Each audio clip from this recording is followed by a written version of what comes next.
Nung una, isa po ako sa mga nagsabi na reliyong ito ay isang bulaang propeta. Tama. Isa po ako sa mga bumatikos sa mga taga-KOJC. Sinabihan ko po kayo na isa kayong kulto. Yeah. Pero, sa kabila nun, inimbitahan po ako ni Pastor Kibuloy kasama ng aking grupo sa KOJC.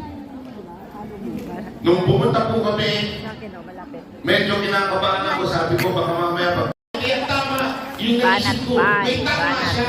Tama siya. Ayan na. Di ba? Tama po si Pastor eh. Alam niyo mga kababayan, hindi po kami mag-aksaya ng panahon dito para pag-usap sa inyo kung hindi kami kumpinsado. Lahat po kami kumpinsado at itong mga kasamahan ko. Kaya alam niyo, yun lamang po ang iiwan ko sa inyo ngayong araw na to. Kayong mga hindi taga-KOJC,